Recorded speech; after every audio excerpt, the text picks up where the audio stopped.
guys, welcome to the Summer Solstice 2020 online festival. I'm sorry about this video, it had to be pre-recorded because where I'm about to take you we won't get a signal. And so my name's Will Lord and I'm really delighted to have brought you to this landscape. This is Grimes Graves. It's a Neolithic flint mine. It's the largest complex of dugout hollows where they actually went down to get the flint, and we're actually standing right now on the backfill of one of the flint mines. It was wonderful to grow up here on Grimes Graves. I started my journey here in 1975. I had three sisters, mum and dad, and we grew up on this site. And it nearly came to an abrupt halt because when we first came here there was a dig going on. At the back of the site there's a hole called Cannon Greenwell's pit. It goes down a really deep way, it's nearly 50 foot deep, and just outside it was a fines hut, and they'd got right to the bottom. Well, anyway, being that little child, I jumped in this vehicle called a Champ. Now I don't know if you know what one of them is, but it's a big 3.5 litre Jeep, and it had a little throttle idle next to the steering wheel. And I jumped in and I'm sitting there going brum brum, and the key was in it, so I turned the key and into life leapt this Champ, and it started heading for Greenwell's pit and the fines hut, and luckily they managed to run alongside, jump in and turn the thing off just before it actually went down the pit, and ended this long story before it got started. But I've got lots of stories like that, and in this particular video one of the things I want to share with you, apart from making this splendid dagger that we're going to try and make, I'm going to tell you a little bit about how special it was to grow up in such an ancient landscape. Now, some things are sacred, and I want this dagger to feel like it's got some sacredness to it. So in my next video I'm going to be taking you to somewhere else. I'm going to be taking you to a stone circle, one that I've never met before, and we're actually going to do part 2 of the dagger there. But what's really exciting about being here is some of these pits are never opened. There's 3 pits, one the general public go down, one that's open sometimes, and one that's never opened. And that's the one I'm taking you in. And there are a few surprises in there that you're going to love. So I think the best thing to do is go and get on with it, because otherwise we'll run short of time. Just looking around here, you can see these various little rock roses and all of the moss and all of the ant hills, the Breckland, and this land is known to be able to host up to 130 plant species in every square foot. So even beyond the archaeological joy of this land, botanically it's a wonderful place to be. So come on, let's get on with the excitement, because it's going to be an extraordinary, well, for 50 minutes. Like I said, happy solstice, come on.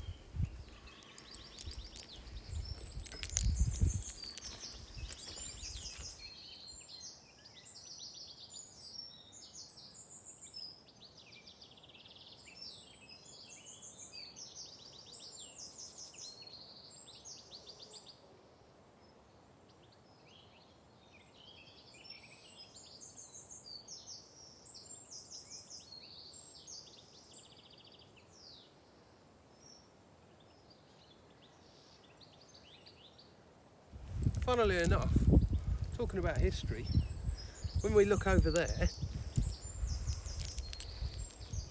behind us there right now, what you can see is something called the Periglacial Stripes.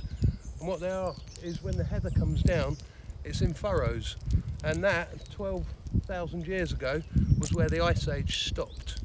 And it had like fingers of ice, and they were tearing through the land. And so the heather sits on top. Just a fascinating little fact.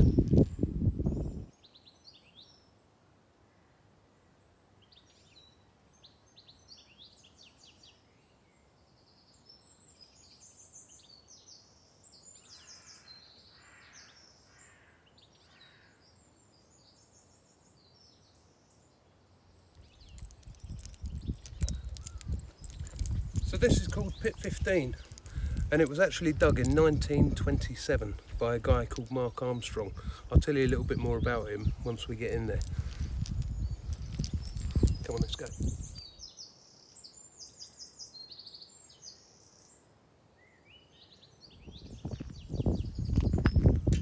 I don't know how the padlock's going to work. This place hasn't been open for years. That went all right.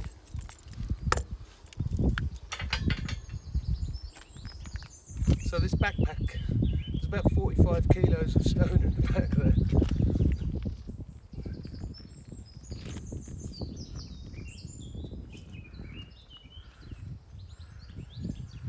These ladders can be tricky at the best of times. Right, I'll see you in 4,500 years' time.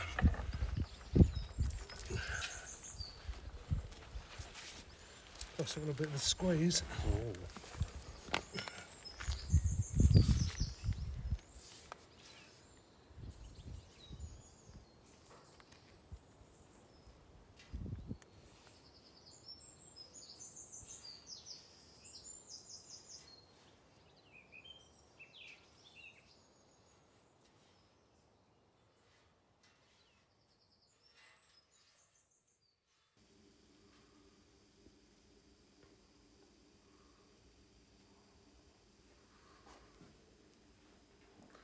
So welcome to pit 15.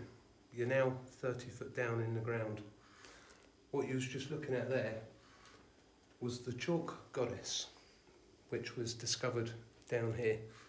And this cage that has been put here is actually over the top of a load of the flint that they came in here to mine and to dig.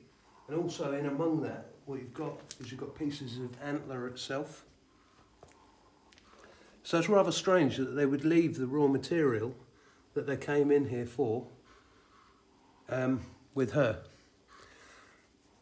But archaeology doesn't accept this. They think that this guy Mark Armstrong made it to make a sort of a scene in here and put it there himself.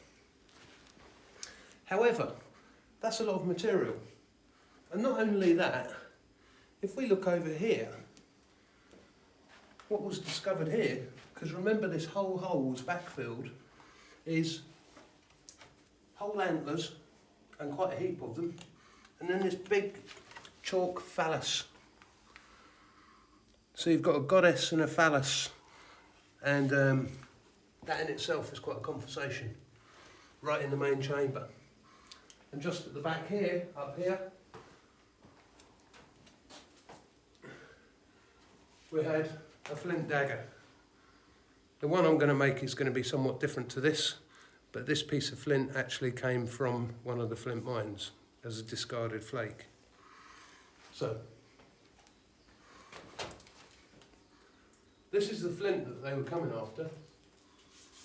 Well, actually, I'll tell you slightly wrong. This is called wallstone. The flint they really wanted was called tabular floorstone, and it used to be exactly where I'm standing. But they've mined it all out. Apart from, if we go into one of the tunnels, because they take you so far, and then they don't go any further, and you start seeing the stone again. And there's one particular tunnel in here, which has got something which is unique to the whole site. We're going to go into this tiny little tunnel down here.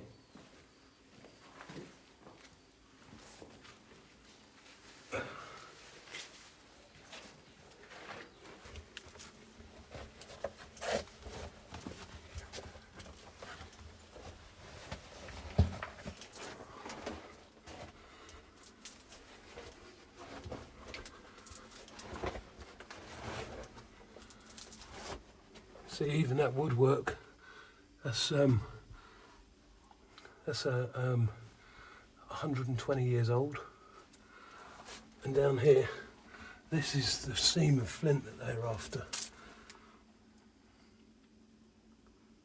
And that must have been prized right across the land when you think of over 400 pits dug out. They had a mining strategy. They couldn't take out too much because what they'll do is they'll get an overhead collapse. but they knew what they were doing. They were doing it properly, they knew how to get on with it. But anyway, I really want to put you in the hands of the ancestors right now. And through here, I've got just the thing to get that job done with. So follow me. You're going to love this.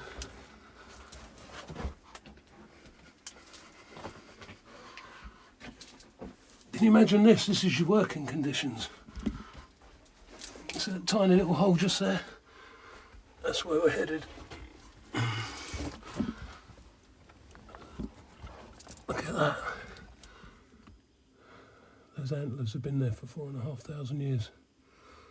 And the reason you can see the brown soil at the back is that's the next pit, and that's what they backfilled first.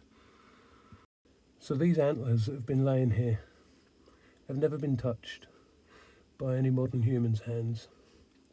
They've been standing up there for the last 4,500 years, exactly where they were. And there are occasions when you find antlers in here, they've actually still got the handprint on, 4,500 year old handprint.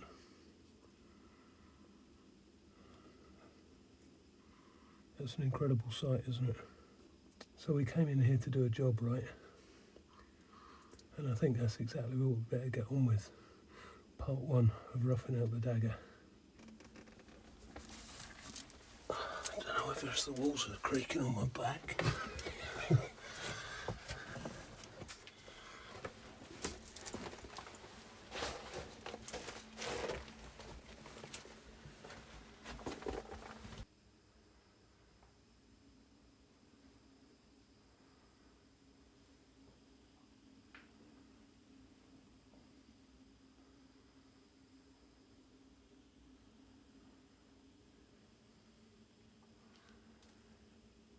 So as you can imagine, there's a lot of earth to move, a lot of chalk to move, even to get down here, and that must raise quite a lot of questions for you.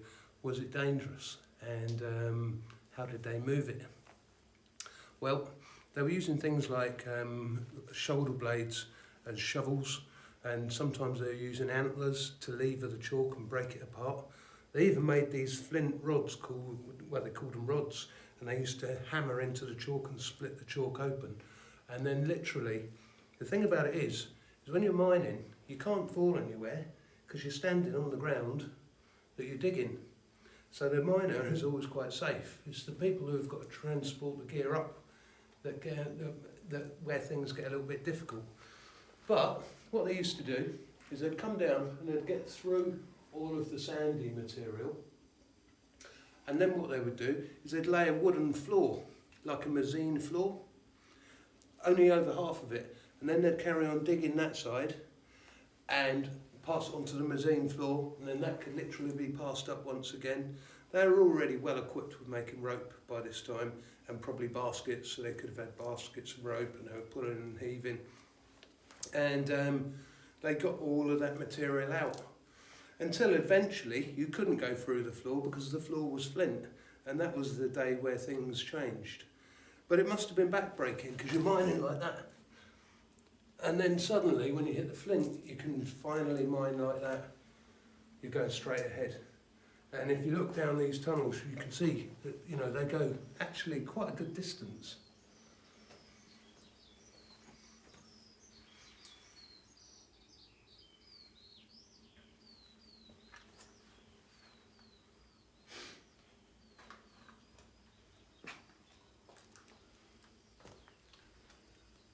And the flint is heavy all by itself, so you've got to get that up there. And I carried this lump of flint down, but carrying it up would have been a slightly different job. Now, I haven't done myself any favours particularly, because I haven't got a chair to sit on. And I've got an extraordinarily heavy rock. Now, even though this rock hasn't come from this mine, it didn't come from far away. This has come off of an estate about 5 miles from here. So it's actually the same material that they would have been.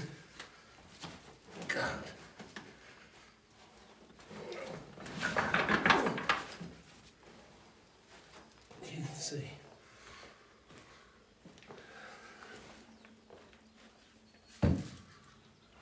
I really thought it would be great to nap this between the energy of these things. And let's remember, that has never been set up like this since it was taken out of here. And no one, period, has ever napped in here since the Stone Age. So I'll grab some tools.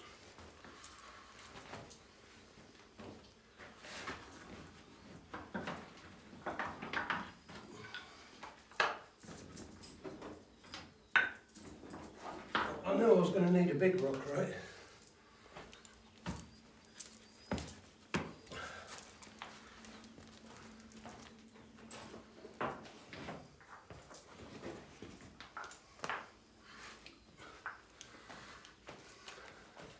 And just to give you some perspective on things, 18 years after coming to live at Grimes Graves, I managed to make my first, what I described as a proper dagger.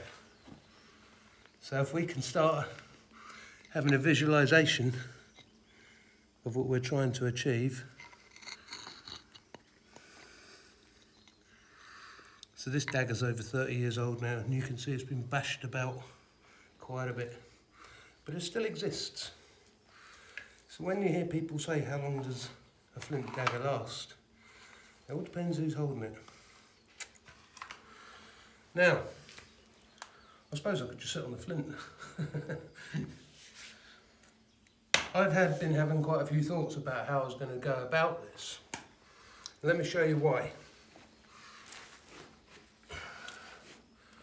It's a very thick piece of flint, and the material on this side doesn't seem as pure as the material over this side. So it's from just underneath this cortex, behind that line, that I visualise the dagger laying in here. So all this needs to come off. And remember, we're not making the whole dagger in here. We're literally going to move the things we don't want. I'm hoping I brought a leg pad. Nope. But I've got a good pair of leather trousers on, so we're going to be okay. So with this rock, it's not always all about knowing what you're doing. There is a game of, it's a bit of Russian roulette involved as well. Nothing is set up already. You can't just start bashing things and expect stuff. What you've got to do is you've got to have a plan. My plan, in the first place, is to try and get a huge portion of this off. And then because it's all square, it makes the job even more difficult. So I'm going to turn it to the most probable place that anything might break off, which is by hitting it somewhere around about here, quite close to the edge, and putting an angle in here. So we'll just go for that to start off with.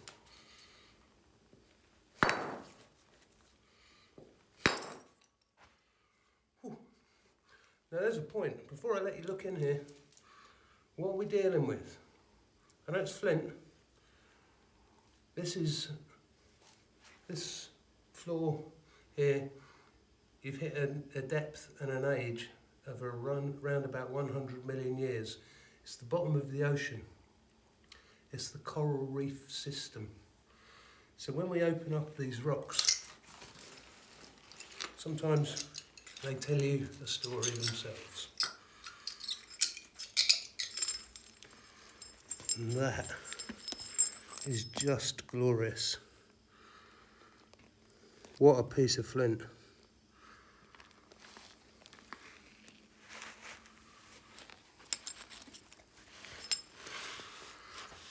And because, let's put that back and show you something. You imagine trying to put in a shockwave through that. You can't, because it's all disarranged. So what we've done is we've taken that waylet, and now I have this surface here And that gets me right onto all this, look, which is just fantastic. So it's just sort of holding it as safest I can, because obviously you can imagine these edges are like razor blades.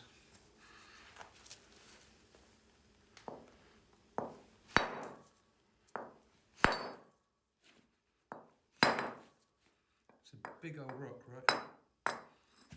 Oh. Whew. Now that's a game changer. That's a big piece of this stone.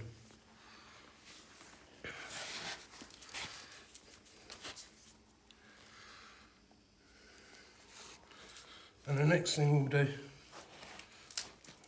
is I'll use up the remainder of the platform here that I've got left. Hit that there and try and take another big wedge of flint out.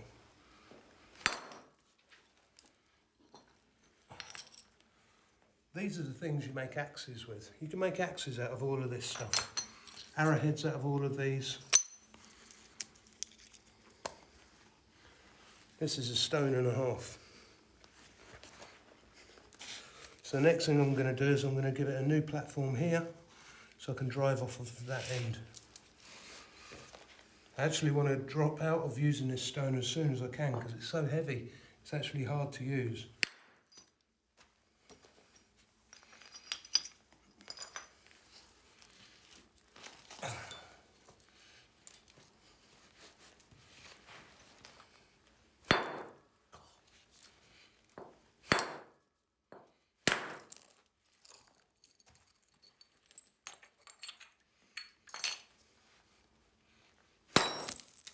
Good.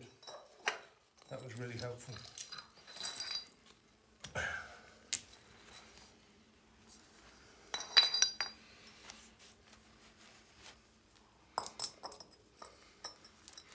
Remember what we said we wanted to try and do? Because you might be getting lost.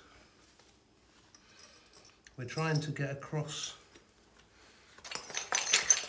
so we can have this piece of flint, and we're taking this side of the flint away because we made an observation that the best bit was here.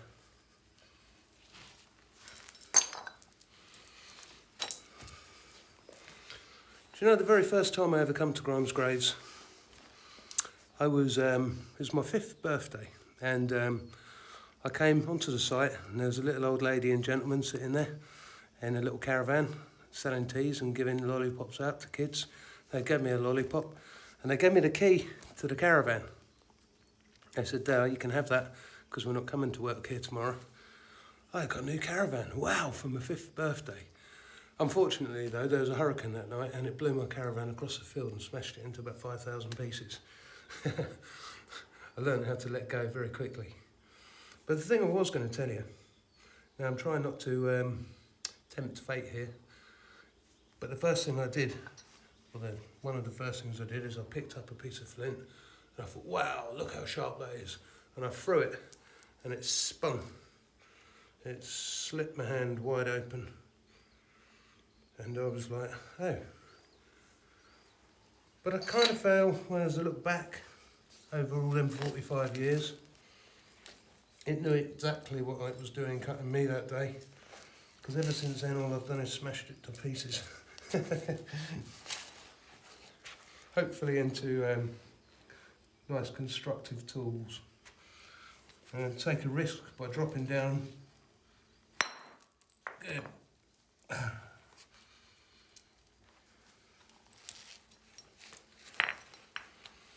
And sometimes, look at that, right?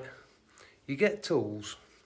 What is perfect about that? Can you imagine this being the inside of a hide, right? And you're just going like that, and you're taking all of the fat, all of the connective tissue, and that is just a born scraper.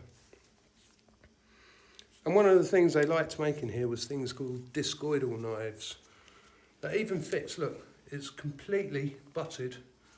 That's every hand axe that's ever been born. That's probably the piece de resistance of all the hand axes. So what we do, if we've got a mind for it, we put that to one side so other flakes don't land on it.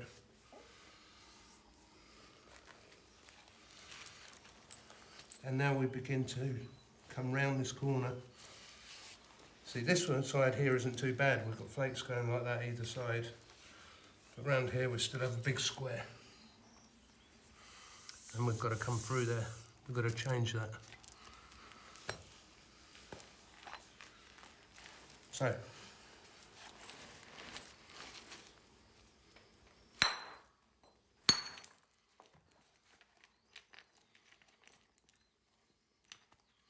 there are bits of the rock which aren't completely like weird things going on, and that is because this piece of flint has been living on the surface of the land.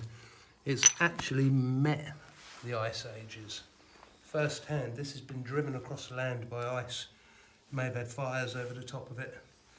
It's been hit by ploughs, farming machinery, and it's actually been a pain in the neck to farmers for quite a long time, because when your plough hits that, the plough gets damaged.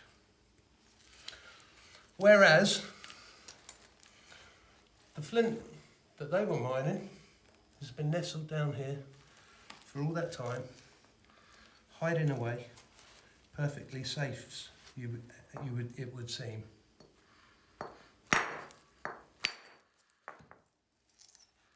And I say it would seem for a reason, right? A lot of the time, when you go into these mines, you can see a lot of flint that they didn't bother taking. And the reason they didn't bother taking it is because it wasn't any good.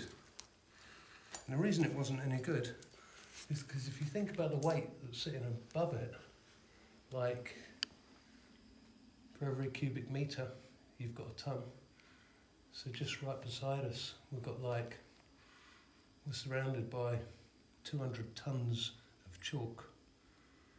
And that pressure on top of the flint can only take so much, and it just begins to implode on itself. It's being crushed. But it doesn't mean it all gets crushed, because the way it works is if the flint is big enough, it spreads the load. And this coral reef went on for miles and miles. It was a huge coral reef. And so quite often what you'll get is you get tabular sheets of flint which are 50 foot across and 8 inches thick. It's a weird way of looking at flint, right? Good. See how we're stealing from that edge all the time? And then look, right in here there's a pebble. Right in the heart of the matter, we have a pebble in the middle of the stone. But that doesn't matter. We'll probably find the bottom of that pebble and get underneath it. Remember, we're still taking flint from this side, so we can save this side.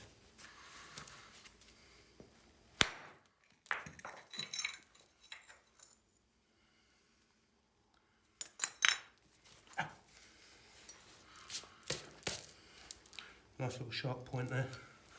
Like I said, flint does like an offering.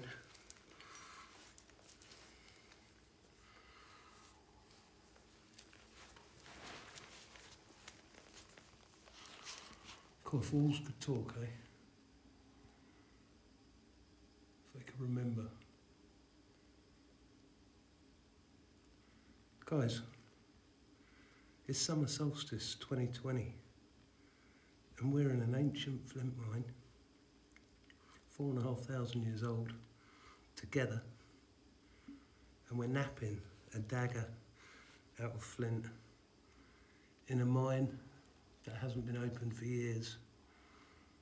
Excuse me while I just say, wow.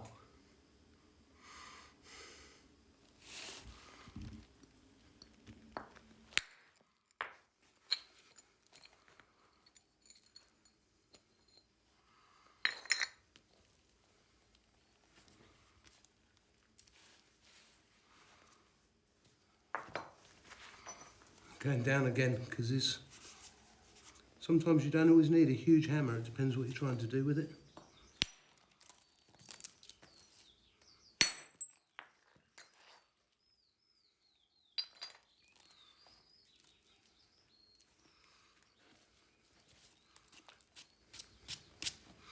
We should take a moment to remember the organiser of this event as well.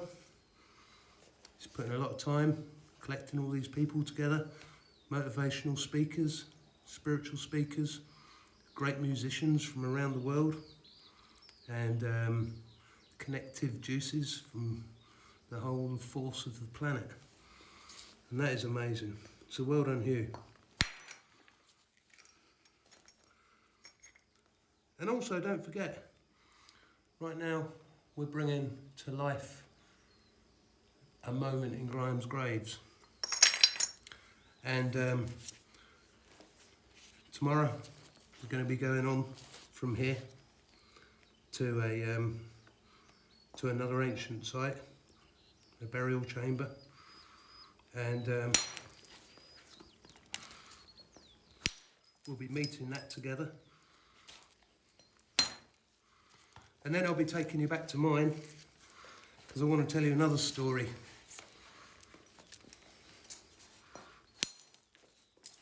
So in tomorrow's hour, I'll be telling you a bit about the journey I've been on since I left Grimes' graves. This is really tricky because there's a lot of scope on, there's a lot of size on this. And then I'm going to be telling you on the Sunday where I'm going to next, which is the whole reason that I want a decent vehicle, and I've decided to do it in caveman in style, caveman on a trike, and that's why I'm crowdfunding, to get that trike so that I can do these. Yay, that's what I've been waiting for, look. We wanted to get that off. Can you see? I'll show you something. Every single one of these flakes has got something characteristically the same. They've all got a platform, they've all got a bulb of percussion. And so archaeology can tell what's been going on. And when you turn them over, they've got previous flake scars. So that's perfectly flat. And then you've got all different scars wherever flakes came. Nature can't break flint like that. And that's how you tell that mankind had something to do with it. So anyway, just reminding you, should you like to end up possessing this dagger, unfortunately you can't all, but A, you'll either be looking forward to following me on new journeys, so you'll support me with that, or you might, because someone's is going to be getting this dagger. That's if I even manage to make a dagger, because if I get it wrong, then I'll snap it in half. Well, that could mean that you either have two small daggers or just a shorter dagger.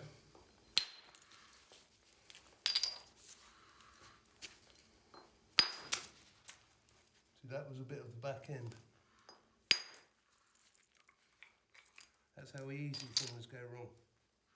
But it's surviving the journey so far.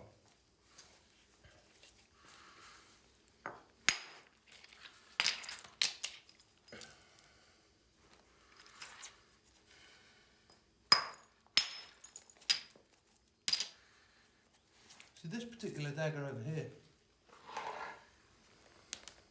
I had that piece of flint for 2 years as a lump. And every day I walked past it and it sort of laughed at me going, you're scared of me. I knew the day would come.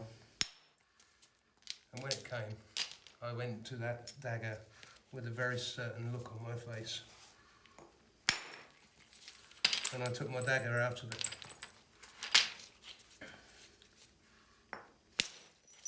And you know what? I feel quite certain about taking the dagger out of here.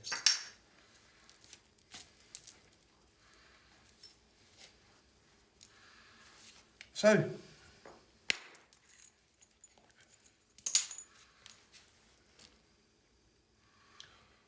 I think the point where we get this to is we describe this as roughing out.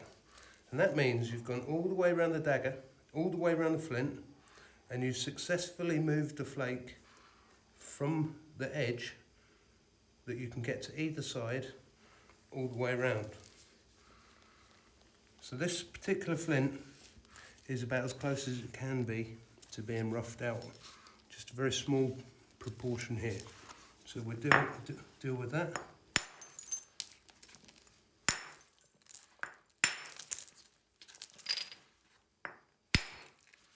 And the reason I chose such a ginormous task is because I was thinking about when mankind was building Stonehenge, and what a journey that must have been. So I thought, well, we'll go on a big journey then.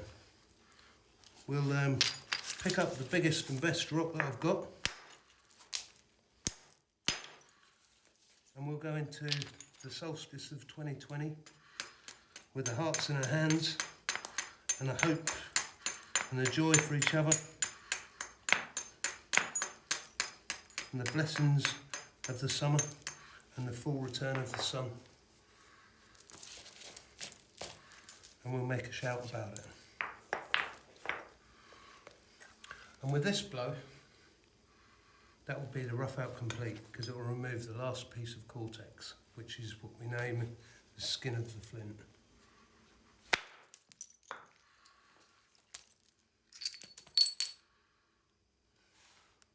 I hope you've enjoyed being in here today, and if you have, I hit end, finish, and then I hit share, and that means the video stays online on the Wild Festival, Into the Wild Festival. That means you can either go back and rewatch it, or you can share it with your friends, you can like it and get the message out there, and hopefully you'll tune in at 5 o'clock tomorrow to watch this in a brand new place. I hope not to disappoint. Thanks for watching. You've been watching Will Lord. In the link at the bottom, GoFundMe. Please do it if you can. I'll appreciate every bit that comes in. Even if you can only spend £1, that's fine. Thanks very much. Well, I hope you enjoyed that, and just remember, to watch the continuation of this, you'll need to go over to Facebook and join the group called Into the Wild Summer Solstice Festival 2020. And last but not least, I'd like to thank English Heritage for giving me the privileged permission to do something as absolutely as extraordinary as that, and using a mine that other people just don't get in. So until next time, cheers.